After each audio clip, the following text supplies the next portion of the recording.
তোমাদের কাছেও যদি এরকম ক্লে থাকে তাহলে তুমিও বানাতে পারবে একটি সুন্দর এরকম টিউলিপ পট। আসলে আমার কাছে অনেকদিন ধরে এটা পড়েছিল, তাহলে ভাবছিলাম সাবাও নষ্ট না হয়ে আমি যদি এটা দিয়ে কিছু কাট করি তাহলে এটা আমার যে টেবিল সাজানোর জন্য অনেক সুন্দর একটি জিনিস উপকরণ হবে। প্রথমত তো আমাদের ইচ্ছা মতো তোমরা কালার নিয়ে এটা করতে পারো। আমরা প্রথমে ক্লে গুলো মিক্স করে তারপর গোল গোল শেপে করে নিচ্ছি।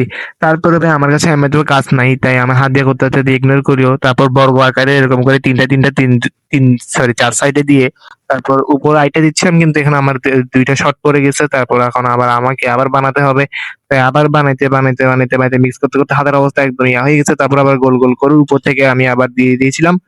তারপর আমরা এখানে পাতা দিব। টিউলিপ পাতা বানানোর জন্য আমি এখানে গ্রিন ক্লে এবং পিঙ্ক কালারের ক্লে মিক্স করে একটা কেমন পাতা শেপের হালকা টিয়া কালারের একটা শেপ নিয়ে আসছি।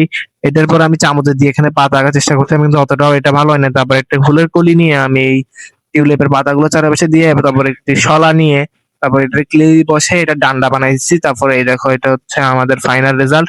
জানি অতটাও ভালো হয় নাই, কিন্তু অতটাও খারাপ না, টেবিল সাজানোর জন্য একদম বেস্ট।